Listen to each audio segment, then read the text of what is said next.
Have you ever witnessed a single, seemingly insignificant act of courage trigger an avalanche of consequences? Imagine a world where the smallest gesture can rewrite destiny. Meet Celine, a clumsy but kind-hearted maid whose protective instinct toward a fragile elderly woman puts her directly in the crosshairs of ruthless ambition. Little did she know, the frail woman she shielded was the beloved mother of Renato Giordano, a man whose name inspired terror. What happens when a simple act of defiance collides with the dangerous world of a mafia boss? The revenge that followed was nothing short of unbelievable. Prepare yourselves for a story of loyalty, betrayal, and a justice so complete it will leave you breathless. The air in the opulent dining room of the Visconti estate was thick enough to carve. Crystal chandeliers cast a glittering, unforgiving light on the polished mahogany table, illuminating the tense faces gathered for the evening. Celine Becker, a maid whose ample figure was often a source of cruel amusement for the elite guests, navigated the perimeter with a tray of hors d'oeuvres. She was beautiful, with striking green eyes and dark hair piled atop her head, but her grace was often undermined by a nervous, inherent clumsiness. Tonight, her nerves were stretched to the snapping point. At the head of the table sat Camilla Visconti, a woman whose wealth was matched only by her icy disdain for anyone she deemed beneath her. Beside her, a woman named Sophia, elegant but frail, sat quietly. Sophia was not part of the Visconti inner circle. She was an honored guest, though Camilla's tone towards her bordered on condescending. Celine knew, through the whispered gossip of the servants' quarters, that Sophia was the mother of someone powerful, someone feared, though names were rarely spoken aloud. The tension escalated when Camilla's prized possession, an antique Ming vase, became the subject of conversation. Camilla was boasting about its provenance, her voice sharp and grating. Celine, trying to be unobtrusive, approached to refill Camilla's wine glass. "Watch where you're going, you clumsy cow," Camilla snapped, pulling her arm back as Celine neared. The sudden movement startled Celine. Her foot caught the edge of the thick Persian rug. She stumbled, the heavy silver tray tilting dangerously. In a desperate attempt to save the wine glasses, she reached out, her hand inadvertently knocking the Ming vase. It felt like it happened in slow motion. The vase wobbled, teetered, and crashed to the marble floor, shattering into 1,000 irredeemable pieces. The silence that followed was absolute, heavy, and terrifying. Camilla rose slowly, her face a mask of pure fury. "You stupid, fat, worthless creature," she screamed, her voice echoing off the high ceilings.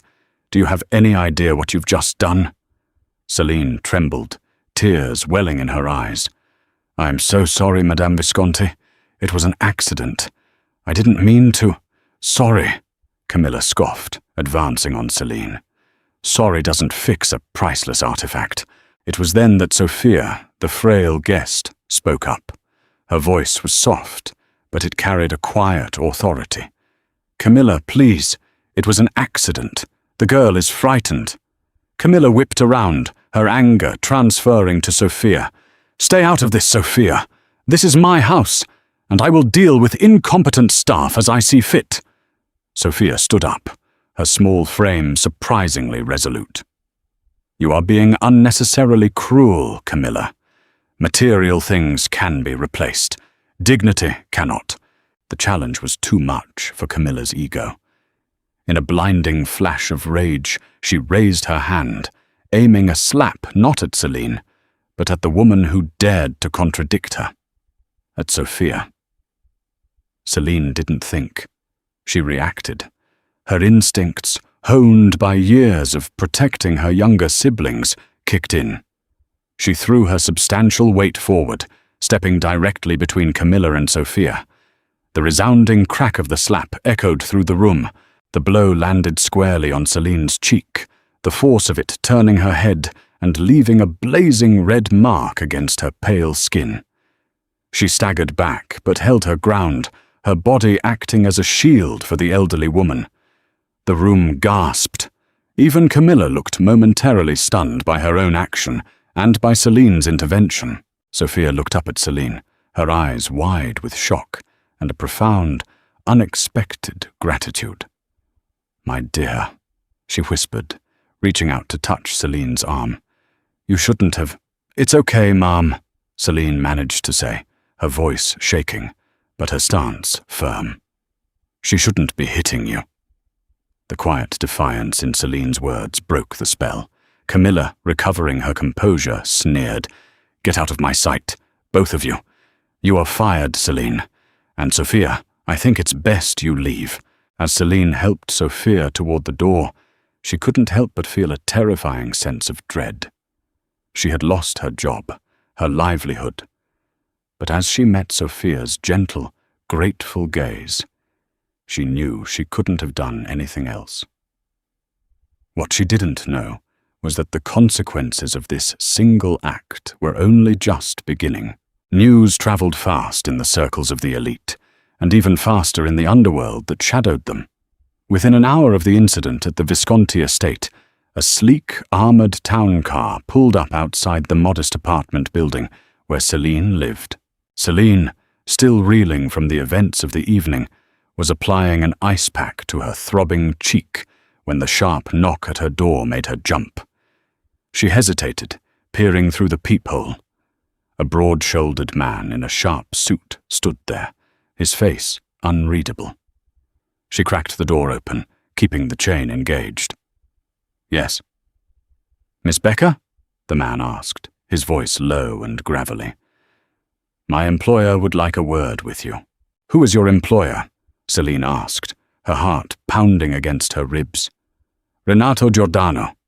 The name hit her like a physical blow.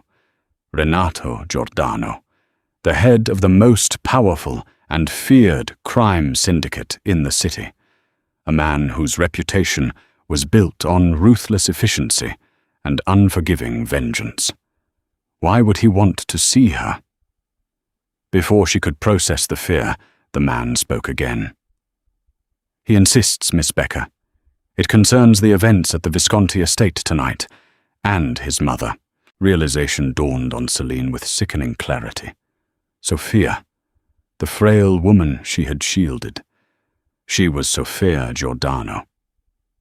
Reluctantly, Celine unlatched the chain and followed the man down to the waiting car. She felt like a lamb being led to the slaughter, her large frame suddenly feeling small and vulnerable against the backdrop of the imposing vehicle. The interior of the car was dark and smelled of expensive leather and faint cigar smoke. Renato Giordano sat in the back seat, a figure of intimidating stillness. He was a large, powerfully built man, his features chiseled and hard, his dark eyes intense and unreadable. He exuded an aura of dangerous control. "Miss Becker," he said, his voice smooth but lacking any warmth. "Sit." Celine slid into the seat opposite him, trying to make herself as small as possible. The silence stretched, tight and uncomfortable, before Renato spoke again. "My mother told me what happened tonight," he began, his gaze fixed on the red mark still visible on Celine's cheek. "She told me about the vase, and she told me about the slap." Celine swallowed hard. "Mr. Giordano, I swear, breaking the vase was an accident. I didn't mean to—" He raised a hand, silencing her. "I don't care about Camilla Visconti's vase. I care about what happened after." He leaned forward, the faint light catching the dangerous glint in his eyes. "You put yourself between Camilla and my mother. You took a blow meant for her. I couldn't just stand there and watch an old woman get hit," Celine murmured, looking down at her hands. Renato observed her for a long moment. He was a man accustomed to seeing fear, greed, and deception in people's eyes. But in Celine, he saw something rare, genuine, unguarded decency. It was a quality he didn't trust, but one he couldn't ignore. "My mother is everything to me, Miss Becker," Renato said quietly, his voice laced with an undeniable undercurrent of threat. "Those who show her disrespect pay a heavy price, but those who show her kindness, they are not forgotten." He reached into his jacket pocket and pulled out a thick envelope, sliding it across the leather seat toward her. "Compensation for your lost job, and for your trouble." Celine stared at the envelope. It looked like more money than she had ever seen in her life. She felt a surge of pride, a stubborn refusal to accept what felt like a payoff. "No, thank you," she said, surprising herself with the steadiness of her voice. "I didn't do it for money." Renato's brow furrowed slightly. "Take the money, Miss Becker. It's not a request." Celine met his gaze, her green eyes determined. "I said no, Mr. Giordano. I protect people because it's the right thing to do, not because I want a reward." The silence in the car became palpable. Renato Giordano was not a man who was used to being told no. He studied her, a new calculation in his eyes. This clumsy, beautiful, fiercely proud woman was an anomaly in his world. "Very well," he said finally, his tone unreadable. "But understand this, Celine. The Giordanos do not forget their debts, and we certainly do not forget those who wrong us." As the car pulled back up to her apartment, Celine knew that her life had irrevocably changed. She had crossed paths with a predator, and she was now inextricably linked to his world. The days following the incident were a strange mix of anxiety and eerie quiet for Celine. She scoured the help-wanted ads, the sting of her dismissal from the Visconti estate still fresh. The thick envelope of cash Renato Giordano had offered remained a vivid memory, a temptation she had fiercely rejected out of a bruised sense of dignity. However, the quiet was deceptive. It was the unnatural stillness before a hurricane. Across the city, in his heavily guarded compound, Renato Giordano was not idle. The image of the red handprint on Celine's cheek, the slap intended for his mother, burned in his mind like a brand. Camilla Visconti's blatant disrespect demanded a response.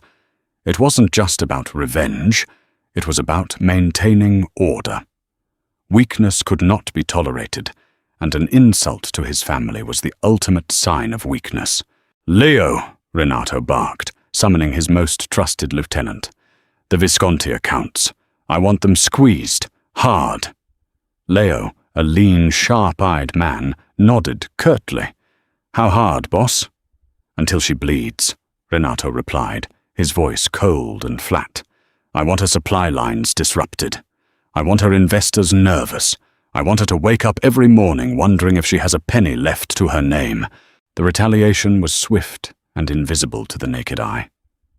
Within 48 hours, Camilla Visconti found herself facing a series of inexplicable disasters.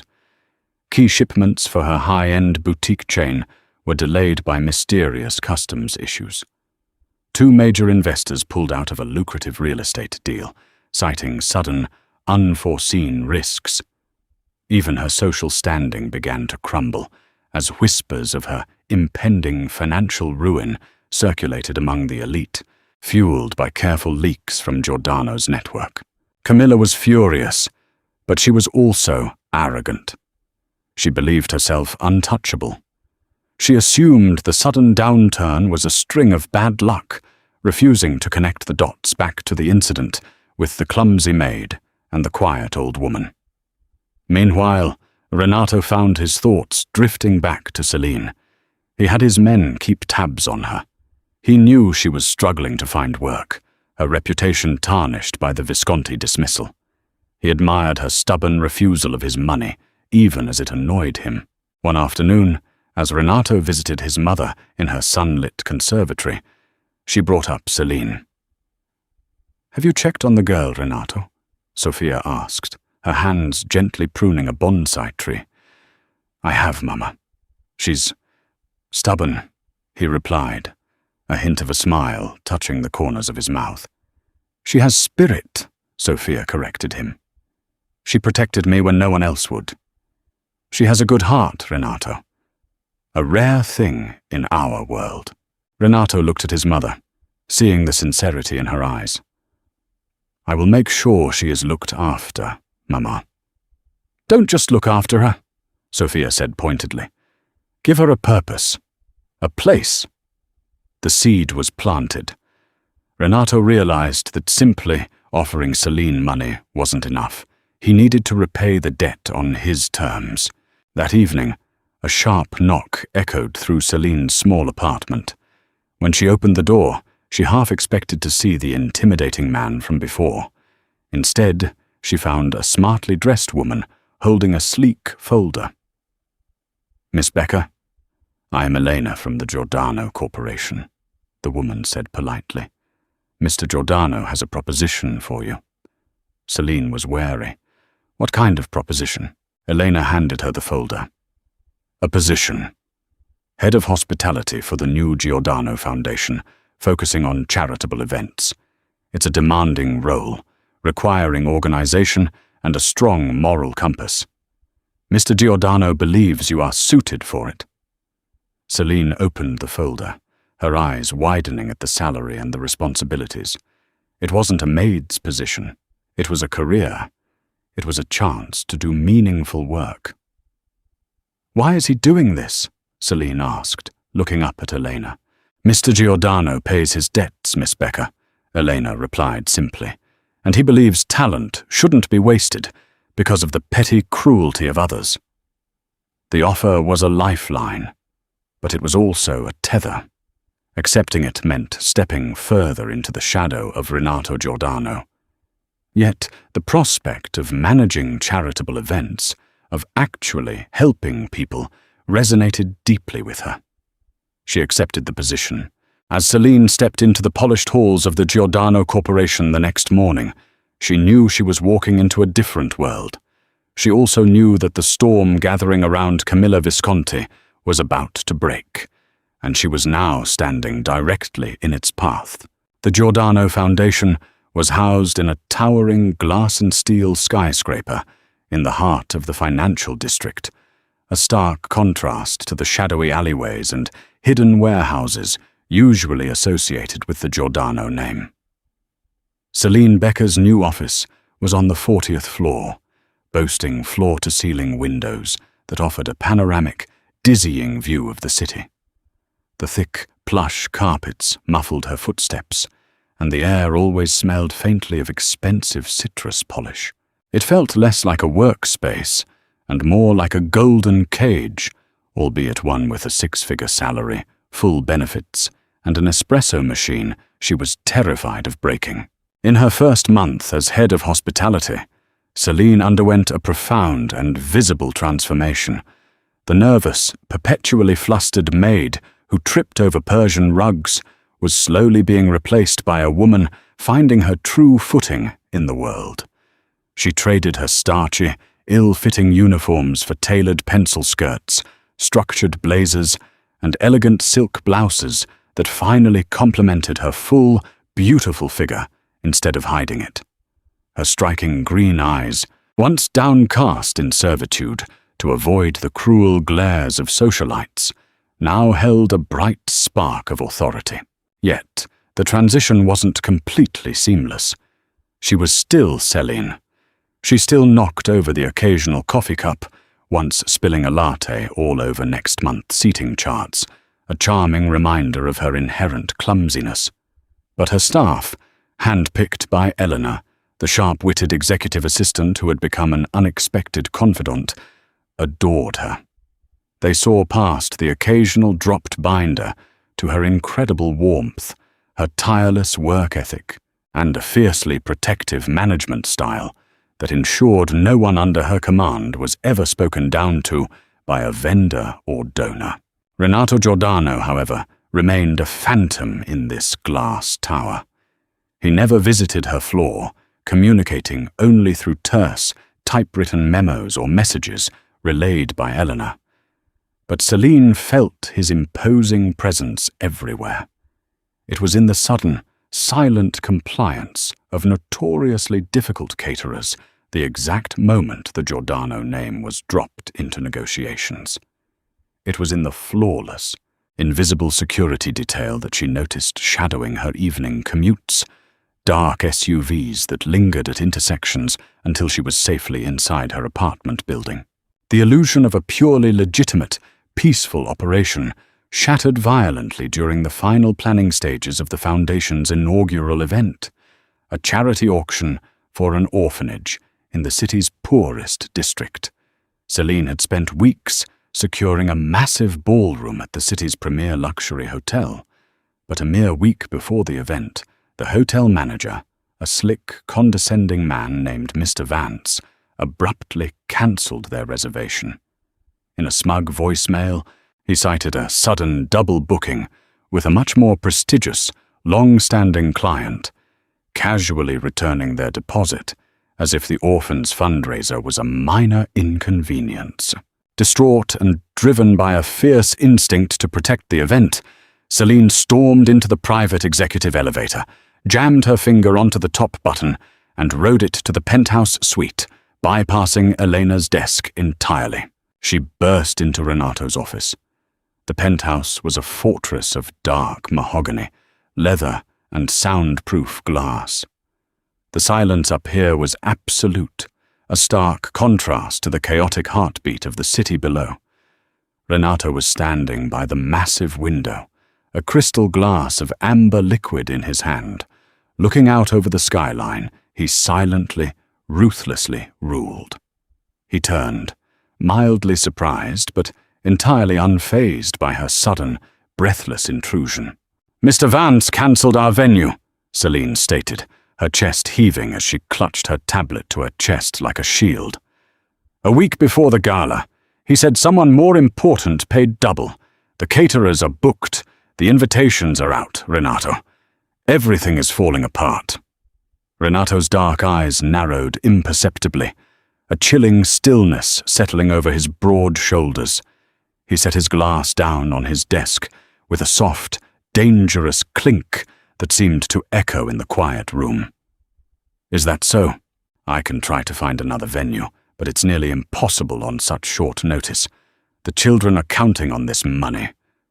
"Do not worry about the venue, Celine," Renato interrupted, his voice a low, gravelly rumble that sent an involuntary shiver down her spine. "The gala will proceed at the hotel as planned." "But he cancelled the contract. He sent the money back." "Contracts," Renato said, walking slowly toward her, his imposing physical presence suddenly filling every corner of the room, "are only as strong as the fear of breaking them. Mr. Vance has spent too much time dealing with polite society. He simply forgot who he was dealing with. I will send Leo to remind him of his obligations." Celine's eyes widened in horror. She remembered Leo, the sharp-eyed, cold-blooded lieutenant who had first brought her to Renato's car. "Renato, no, you can't just send your men to threaten him. We are a charity foundation now. We have to do things the right way. We can't build a shelter for children on a foundation of extortion." Renato stopped mere inches from her. She had to tilt her head back to look into his chiseled, hard face. He smelled of expensive cologne and danger. "The right way is a luxury reserved for people who don't care about results, Celine. I care about results. You want to help those orphans? You want them off the streets before winter? Then let me clear the path. Not with violence," she insisted, her voice trembling slightly, but her green gaze remained fiercely unwavering. "If we build this foundation on fear and intimidation, it's no different from the rest of your business. It taints the money. It taints the cause. I won't be a part of it if you hurt him." For a long, suffocating moment, Renato stared down at her. The air crackled with a heavy, electric tension. He was a man who commanded entire underworld empires, a man whose mere whisper could end lives. Yet this woman, armed only with her moral compass and a tablet, dared to issue him ultimatums in his own sanctuary. Slowly, the hard lines of his face softened, and a faint smirk played at the corner of his lips. "Very well, Miss Becker. No violence," Renato conceded softly, stepping back and giving her room to breathe. "I will handle Mr. Vance diplomatically. You have my word." The next morning, Mr. Vance called Celine's direct line. His voice was shaking so badly he could barely form coherent words, profusely apologizing for what he now called a terrible, unforgivable administrative error. Not only was he offering the grand ballroom entirely free of charge, but he was also throwing in top-tier catering and making a massive personal donation to the orphanage. As she hung up the phone, Celine felt a cold knot tighten in her stomach. There was no physical violence, perhaps, but the shadow of Renato Giordano's absolute power was undeniable. She had gotten what she wanted, but she realized with terrifying clarity that she was playing in a very dangerous sandbox. While Celine's star was rising rapidly within the glass towers of the financial district, Camilla Visconti's world was crumbling into a fine, bitter dust. The retaliation ordered by Renato Giordano was a masterclass in psychological and financial warfare. It was deliberately designed not to kill, but to slowly, agonizingly suffocate. Camilla sat in the cavernous, eerily quiet library of her sprawling estate. The room felt like a tomb. The glittering crystal chandeliers were turned off to save electricity, casting long, depressing shadows across the velvet furniture. The antique Ming vase had never been replaced. The empty marble pedestal stood in the corner as a mocking, daily monument to the night her life began to irrevocably unravel. Her prestigious boutique chain had officially filed for bankruptcy 2 days ago, the final nail in her financial coffin. Her exclusive supply lines from Milan had inexplicably dried up overnight. Her luxury shipments flagged endlessly at customs for random inspections, until the highly seasonal clothes rotted in shipping containers or became completely obsolete. Her bankers, men she used to dine with and charm at country club galas, now refused her calls, their secretaries offering only polite, terrified excuses. Even her luxury cars had been quietly repossessed in the dead of night. "How does this happen?" Camilla screamed, the sound tearing through the quiet house as she hurled a crystal tumbler against the cold stone fireplace. It shattered into 100 pieces, much like the vase had, sending shards glittering across the Persian rug. Her weary, aging assistant, Marco, flinched visibly. He was the only staff member left in the entire mansion, staying out of a morbid sense of loyalty and a complete lack of alternative employment after being blacklisted by association. "Madame Visconti, please calm down. I spoke to a contact at the Port Authority. Off the record. It cost me the last of the petty cash." Camilla's head snapped toward him. She looked feral. Her perfectly coiffed hair was now unwashed and disheveled, and deep, dark circles bruised the pale skin under her manic eyes. "And? Tell me, who is doing this? Is it the Moretti family? The Russians? Who has the power to freeze my entire life?" Marco swallowed hard, his Adam's apple bobbing in his thin throat. "No, madame. It's not the syndicates. The word is... it's Giordano. Renato Giordano." Camilla froze, the crystal decanter slipping from her trembling fingers to thud heavily on the desk. The blood completely drained from her face, leaving her looking like a ghost. Renato Giordano, the phantom king of the underworld. The name wasn't just spoken.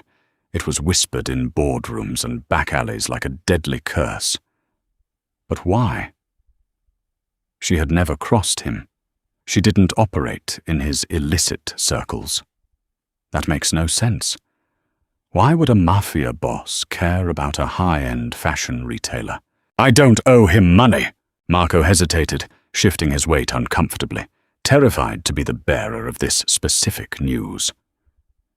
The whisper, madam, is that it's not business. It's about a personal insult. Something that happened right here, at your dinner party last month. To his mother, the memory slammed into Camilla with the devastating force of a freight train. The frail, quiet woman she had invited merely as a favor to a minor associate.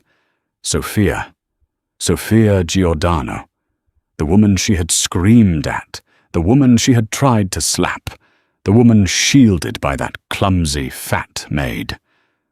No, Camilla whispered, her legs giving out as she collapsed into a worn leather armchair. No, it cannot be. She was just an old woman. The realization was a corrosive acid eating away at the last threads of her sanity.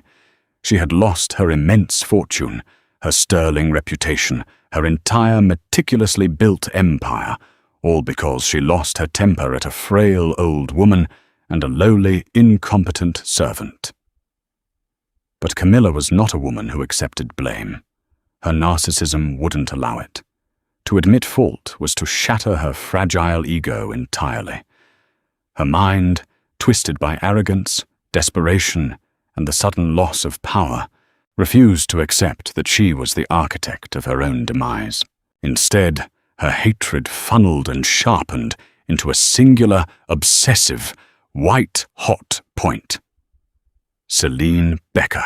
If that miserable, clumsy maid hadn't caused a scene, if she hadn't tripped on the rug, if she hadn't intervened and played the martyr, none of this would have happened. Sofia Giordano would have taken her slap, learned her place, and the world would have spun on. And now, adding catastrophic insult to injury, society gossip columns were reporting that Celine Becker, the very maid she had fired, was the glamorous, highly paid new face of the Giordano Foundation. The maid was thriving on Camilla's destruction. The maid had stolen Camilla's life. "Marco," Camilla said, her voice dropping from a scream to a venomous, terrifying hiss. She leaned forward, her eyes wide and dangerously manic. "I need you to make a phone call. I want to hire someone, not a corporate lawyer, not a private investigator, someone who operates in the dirt where the Giordanos live." Marco looked horrified, taking a physical step back. "Madame, please listen to yourself. If Giordano finds out you pushed back, he will kill us. He won't just ruin your business, he will kill you." "I have nothing left to lose," she shrieked, slamming her fists onto the mahogany desk so hard her knuckles bruised. "My life is already over. I want that maid destroyed. I want her to bleed. I want Renato Giordano to watch his little pet break in half. Do it, Marco. Make the call, or I swear to God I will ruin you too." Driven by pure, blinding spite and a total disconnect from reality, Camilla Visconti initiated a sequence of events that would drag them all into a bloody abyss. The night of the Giordano Foundation's inaugural charity gala arrived, wrapping the city in an air of electric, breathless anticipation. The hotel ballroom, which Mr. Vance had so generously provided, was transformed into a vision of modern, sweeping elegance. It was draped in yards of midnight blue silk, adorned with towering arrays of white orchids, and illuminated by thousands of twinkling fairy lights. It was a triumph of event planning, and it belonged entirely to Celine. She stood at the top of the grand, sweeping staircase, surveying the room as the orchestra warmed up. She wore a bespoke, emerald green evening gown that hugged her lush curves flawlessly, the color making her bright eyes pop. Her dark hair cascaded in soft, glamorous waves over her bare shoulders. She felt like an imposter playing dress-up, yet simultaneously she looked powerful, beautiful, and completely in her element. She had personally vetted every single guest on the list, ensuring the room was filled with legitimate philanthropists, politicians, and business leaders, deliberately and meticulously, keeping the shadowy, dangerous elements of Renato's underworld at bay. Halfway through the evening, as champagne flowed and auction paddles were raised, the crowd near the grand entrance parted subtly, naturally, like the sea before a dark, silent ship. Renato Giordano had arrived. He wore a bespoke black tuxedo that accentuated his broad, muscular frame perfectly. He moved with a lethal, mesmerizing grace, commanding the absolute attention of everyone in the room without speaking a single word. Whispers broke out, but no one dared approach him. When his dark, intense eyes scanned the crowd and finally locked onto Celine, the rest of the gala, the music and the chatter seemed to instantly melt away. He ascended the stairs, stopping right beside her. "You have outdone yourself, Miss Becker," he murmured, his voice a rich, thrumming baritone that carried easily over the hum of the orchestra. "The room is beautiful. My mother would be very proud of what you've built here." Celine felt a hot blush creeping up her neck, her heart doing a strange flutter. "Thank you, Mr. Giordano, and thank you for letting me do it my way, for keeping your promise about Mr. Vance. You proved a valuable point tonight," he conceded, offering her a crystal flute of champagne. His fingers briefly brushed hers, sending a jolt of electricity up her arm. Perhaps there is genuine power in the light, as well as the dark. The gala was a resounding, historic success, raising millions of dollars that would fully fund the orphanage for the next 5 years. But as the night wound down, the orchestra packed up, and the wealthy guests began to filter out into the cool autumn air. Celine realized she had left the master auction ledger in the Foundation's mobile command center, a converted, secure van parked out back in the hotel's loading dock. "I'll be right back. Don't let the caterers leave without their tip envelopes," she told Eleanor, slipping out the heavy metal service doors into the night. The loading dock was dimly lit by a single flickering yellow bulb. It was eerily quiet out here, the heavy concrete walls completely blocking out the thumping bass of the ballroom's after-party. Celine's heels clicked sharply, the sound echoing loudly against the pavement. The air smelled of damp asphalt and distant rain. She unlocked the heavy side door of the van, retrieved her thick leather-bound ledger, and turned to head back to the safety of the hotel. That's when the deep shadows between the dumpsters moved. 3 men detached themselves from the darkness of an adjacent alleyway, stepping into the dim pool of light. They weren't wearing tuxedos. They were rough, heavily scarred, and smelled potently of stale alcohol, unwashed clothes, and cheap tobacco. They fanned out, deliberately blocking her only path back to the service door. Celine's heart instantly hammered against her ribs like a trapped bird, but she drew on the authority she had built over the last month. She stood tall, clutching the heavy ledger to her chest. "Excuse me. You can't be back here. This is a private event." The leader, a hulking man with a badly crooked nose and a jagged scar across his cheek, smiled, revealing rotting, yellowed teeth. "You're the maid, ain't you? The fat one playing dress-up in the boss's money." Celine backed up slowly, her spine hitting the cold metal side of the van. "I don't know who you are, but you need to leave right now. Security is stationed just inside those doors."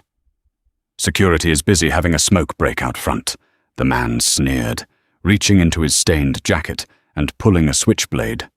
The long, wicked blade caught the dim yellow light with a sinister, terrifying snick. "A lady named Camilla sends her regards. Says it's time you finally learned your place, sweetheart." He lunged forward with terrifying speed. Celine, relying on pure, adrenaline-fueled survival instinct, didn't scream. She swung the heavy, solid leather ledger as hard as she could, putting her entire body weight behind it.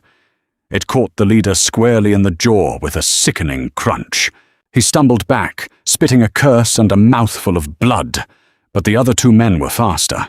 They rushed her, rough hands grabbing her bare arms, violently pinning her against the metal van. The metal bit into her shoulders.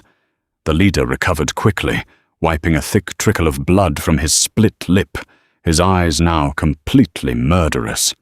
"Hold the bitch still," he snarled, raising the knife toward her face. Celine squeezed her eyes shut, her breathing ragged, bracing for the agonizing pain, desperately wishing she could see her younger siblings just one last time. But the agony never came. Instead, the quiet night was violently split open by a sound like a thunderclap, the sharp, unmistakable roar of a suppressed gunshot. The man holding Celine's right arm gasped a wet, gurgling sound and went entirely limp, collapsing heavily to the concrete in a heap. Celine screamed, her eyes snapping open in shock. Renato Giordano stood at the very edge of the loading dock, a silenced, smoking pistol raised in his perfectly steady hand. His bespoke tuxedo was impeccable, not a hair out of place. But his face was a mask of terrifying, unbridled, demonic fury. The civilized, handsome businessman who had toasted her in the ballroom had completely vanished. The ruthless king of the underworld had arrived, and he had brought hell with him. "Let her go," Renato commanded. His voice was barely above a whisper, lacking any yelling or bluster, yet it echoed through the alleyway with the chilling, absolute promise of death. The remaining two thugs froze, their bravado evaporating instantly at the sight of the legendary Renato Giordano. The man clutching Celine's left arm released her as if she were made of burning coals, and threw his hands in the air, his eyes wide with a primal, suffocating terror. The leader with the knife dropped it, the heavy metal clattering loudly on the damp pavement, a stark surrender to the apex predator that had just stepped into their alleyway. Renato didn't blink. The air around him seemed to drop 10 degrees. He fired 2 more shots, the suppressed pft, pft, sounding deceptively quiet for the devastation they caused. Precise and coldly calculated, the bullets shattered the kneecaps of the 2 standing men. They collapsed in a screaming, writhing heap of absolute agony, their cries echoing off the brick walls. Celine's legs gave out. She slid down the cold, ribbed side of the metal van, gasping desperately for air, her hands trembling so violently she couldn't clasp them together. She stared at the pooling dark blood creeping across the concrete, the groaning men clutching their shattered legs, and then up at Renato. He was calmly holstering his weapon beneath his bespoke jacket, his face an immovable mask of stone. The sharp smell of cordite and copper filled the damp alley air, making Celine nauseous. Leo and 4 other heavily armed, suited men burst through the heavy service doors a split second later, weapons drawn and flashlights cutting through the dark. But the horrific violence was already concluded. "Clean this up," Renato ordered coldly, not even looking at his lieutenants. "And find out exactly how they got past the perimeter. Whoever was on the loading dock detail is done." He walked over to Celine, his imposing silhouette blocking out the dim yellow security light. His expression finally softened as he crouched before her, the monster retreating to leave only the man. He reached out to gently touch her bare arm, wanting to comfort her.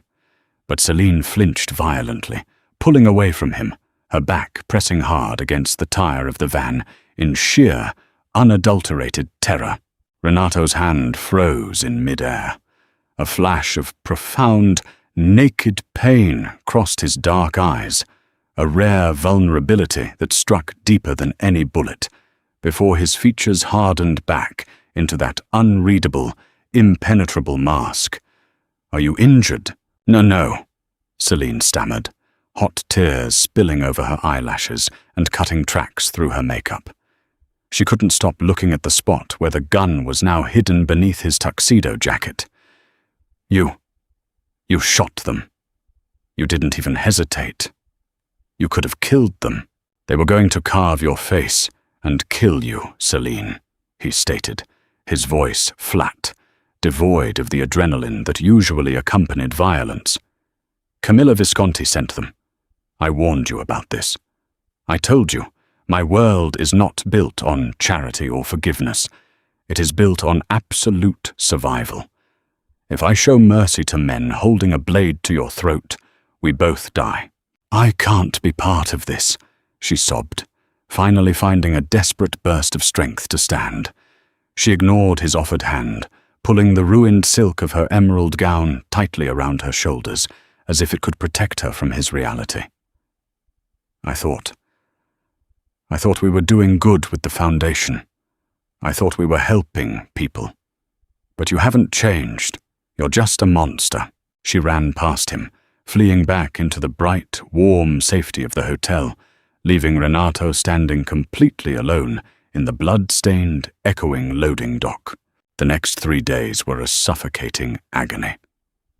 Celine didn't return to the soaring glass tower of the foundation.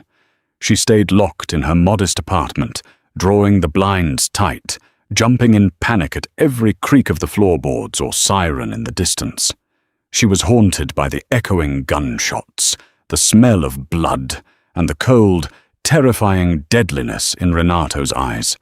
She sat at her small kitchen table and typed out a letter of resignation 12 times, the cursor blinking mockingly at her, but she couldn't bring herself to hit send. She had found a true purpose at the foundation, a place where her organizational skills mattered, where she felt she truly belonged, and was making a difference for children who had nothing. On the 4th morning, a gentle, rhythmic knock came at her door. Celine cautiously peered through the peephole and opened it to find Renato Giordano standing in the narrow hallway. The elderly woman leaned heavily on a polished silver-tipped cane, flanked closely by 2 massive bodyguards who looked like they could tear the door off its hinges. "May I come in, my dear?" the elderly woman asked warmly, her eyes carrying a deep maternal sorrow. Celine hurriedly stepped aside.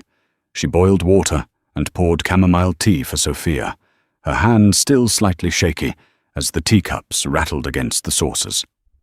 Sophia took a slow sip and looked around the modest, quiet apartment, her gaze lingering on the unsent resignation letter on Celine's laptop screen. "Renato is tearing the city apart, piece by piece," Sophia said quietly, her voice steady but grave. "Camilla Visconti has gone into hiding, leveraging the last of her underworld contacts, but he will find her. He is a man obsessed, and an obsessed Giordano is a terrifying thing. He is a murderer, Mrs. Giordano," Celine whispered, looking down at her hands, the memory of the alleyway making her voice crack. "He didn't even blink." Sophia sighed, a weary, rattling sound carrying the crushing weight of decades spent surviving the syndicate life. "He is a product of a merciless environment, Celine. You judge him by the light of the sun, but he was raised in the pitch black. When Renato was just 12 years old, his father was gunned down in front of us by a rival family. I held my husband as he bled to death on our living room floor. We were hunted like animals for a year. Renato had to become a monster to keep his mother and sisters alive. He built an empire of fear, a fortress of brutality, so that no one would ever dare raise a hand to his family again. When you stepped in front of me at that dinner party, when you protected me, you became family to him. He protects his own."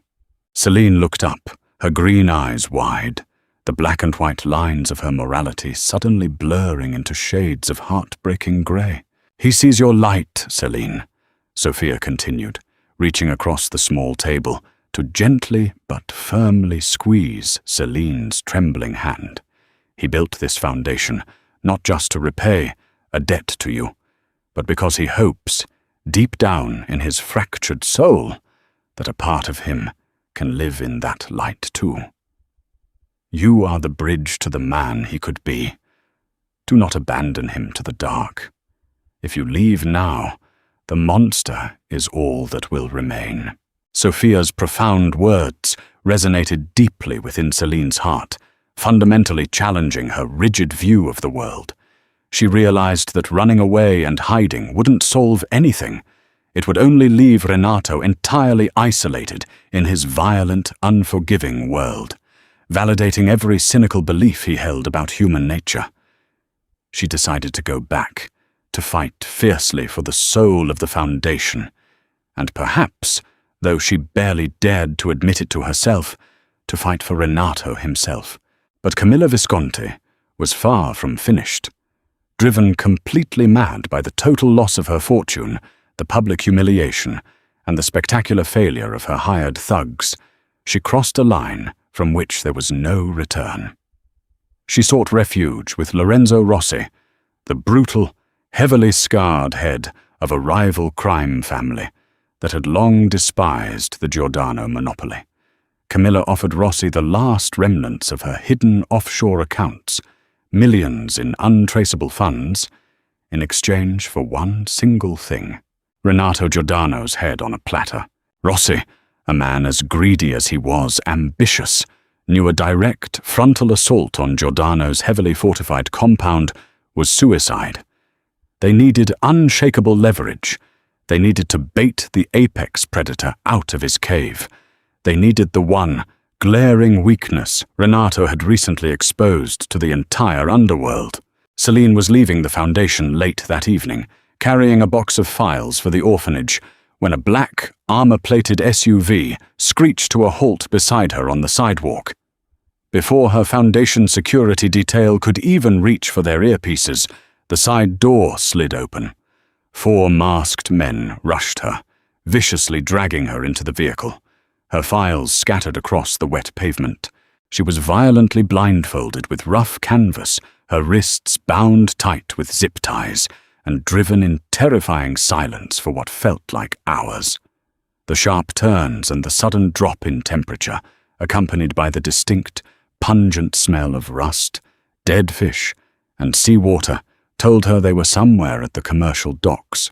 When the blindfold was finally ripped off, taking a few strands of her hair with it, she found herself tied to a heavy metal chair in the center of a cavernous, abandoned warehouse.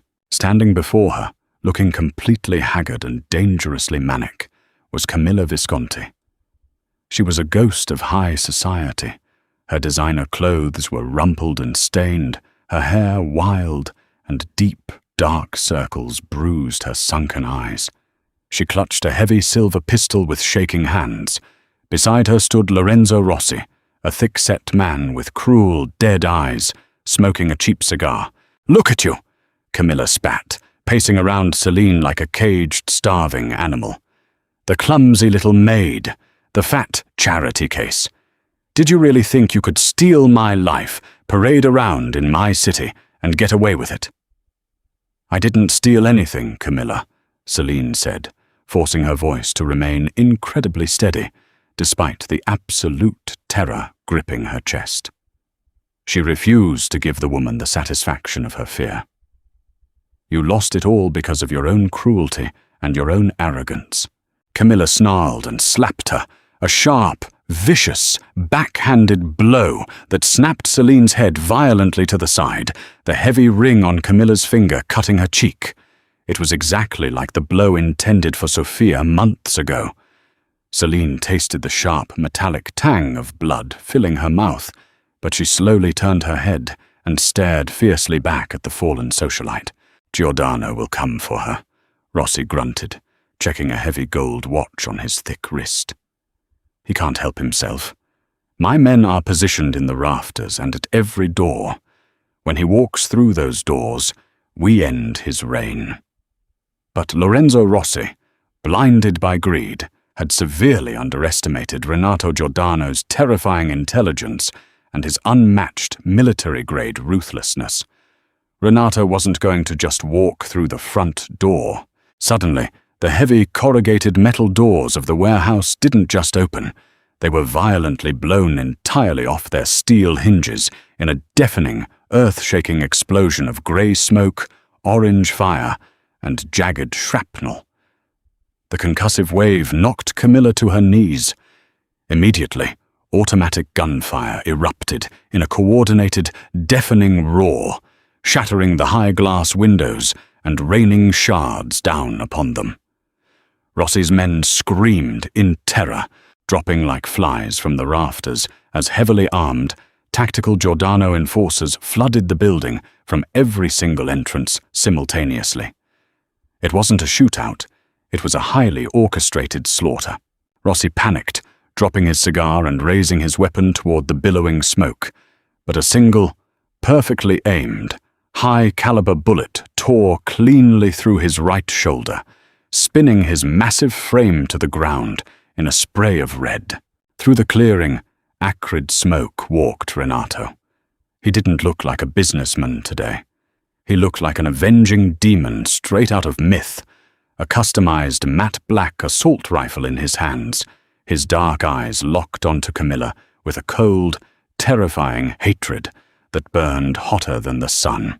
Camilla screamed in sheer panic, grabbing Celine by the hair and pressing the hot barrel of her pistol directly against Celine's temple. "Stay back! I'll kill her, Renato! I swear to God, I'll blow her brains all over the floor!" Renato stopped instantly, 30 feet away, lowering his rifle slightly, though his finger remained married to the trigger. His broad chest heaved. The warehouse fell eerily silent, save for the groans of dying men. "Let her go, Camilla.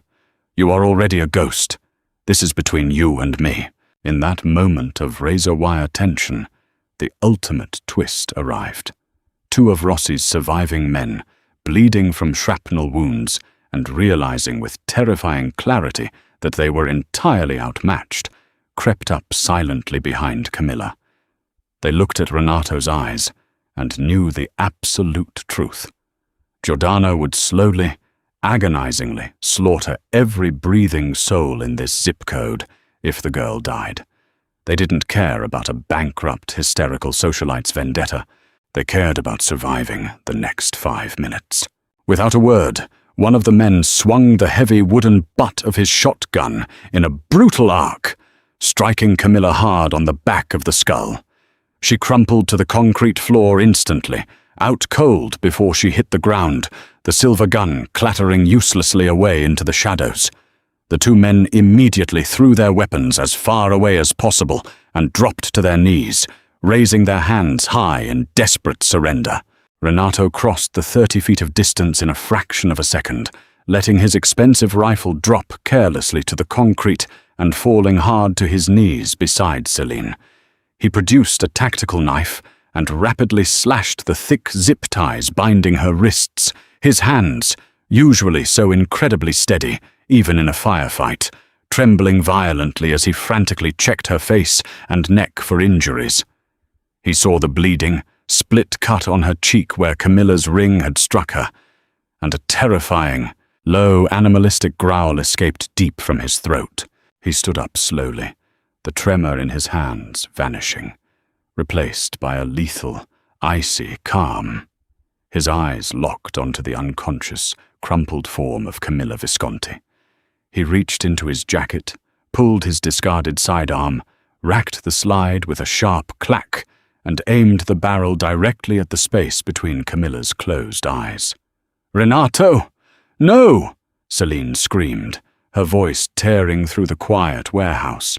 Despite her bruised wrists and trembling legs, she threw herself directly in front of him, physically shielding the unconscious Camilla with her own body, exactly as she had shielded Sophia all those months ago. Renato froze, his finger hovering millimeters over the trigger. The muscles in his jaw ticked furiously. "Move, Celine. Step away. She orchestrated your kidnapping. She ordered you harmed. She brought Rossi into our lives.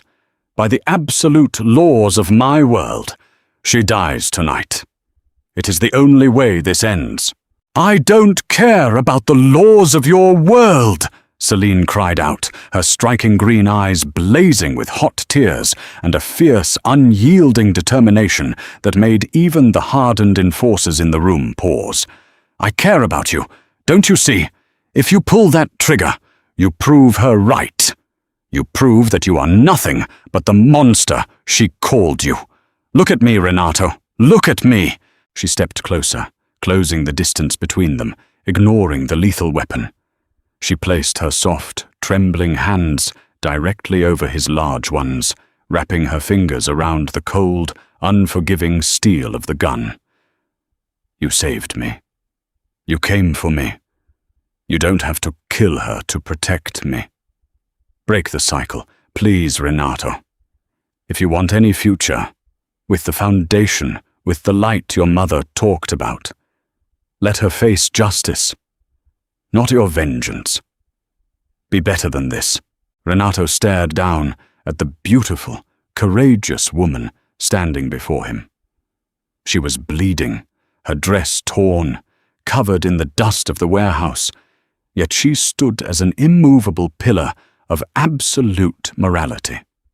She was offering him a choice he had never, not once in his violent life, been given before. A tangible, real path out of the suffocating darkness. Slowly, agonizingly, as if fighting a physical weight, the violent tension drained from Renato's broad shoulders. He took a deep, shuddering breath, lowering the gun, his thumb clicking the safety on. He looked over Celine's shoulder at Leo, who had approached silently and was watching the exchange with wide, disbelieving eyes. "Gather the evidence," Renato ordered, his voice raw, stripped of its usual smooth command, but steady. The offshore account transfers, the encrypted communications with Rossi, the warehouse lease, everything. Package it perfectly. Deliver it, along with these two, directly to the steps of the district attorney, anonymously. Leo's jaw literally dropped. A Mafia boss handing his bitterest enemies over to the federal police was entirely unheard of. It broke every rule of the syndicate. But Leo looked at Celine, then back to his boss, and slowly nodded. "Yes, boss. Right away." Renato holstered his weapon and turned back to Celine. He reached up, his large hand incredibly gentle as he traced the unbruised side of her face, his thumb wiping away a tear. "You are the bravest, most infuriating woman I have ever known, Celine Becker." "And you," she whispered, leaning heavily into his warm touch, a profound sense of relief washing over her, "are capable of so much more good than you realize. The aftermath of that night changed the fabric of the city forever. Camilla Visconti and Lorenzo Rossi woke up in federal custody, presented with a mountain of undeniable, perfectly packaged evidence. They were both indicted on federal racketeering, conspiracy, and kidnapping charges, facing decades in a maximum security prison. The justice was absolute, public, and undeniable, and not a single drop of Giordano blood had to be shed to achieve it. 2 years later, the glass tower of the Giordano Foundation stood as a towering beacon of hope in the city's skyline, fully funding 5 new schools, a massive pediatric hospital wing, and dozens of community outreach centers. Celine Becker, now the incredibly successful and respected CEO, walked the polished halls with a confident, radiant grace, her nervous clumsiness entirely a thing of the past. Beside her, matching her stride, walked Renato. He had officially stepped down from the syndicate, handing the reins of the underworld to his lieutenants and dedicating his vast wealth and formidable strategic intellect entirely to legitimate enterprises. He had successfully traded his empire of fear for an empire of hope, guided out of the darkness by the woman who had shielded his mother, and ultimately saved his very soul. What began with a single shattered Ming vase and a cruel, petty slap evolved into an unbelievable epic story of moral redemption and a fierce love born from the most unlikely, dangerous circumstances. It proves that no matter how deep the darkness seems, a single act of courage, a single spark of dignity, can illuminate the path to a completely rewritten destiny. Thank you so much for watching this incredible story of resilience, danger, and redemption. If Celine's journey and Renato's transformation inspired you, please hit that like button. Leave a comment telling us what your favorite, most shocking twist was. And don't forget to subscribe for more gripping, cinematic, real-life drama fiction. See you in the next video.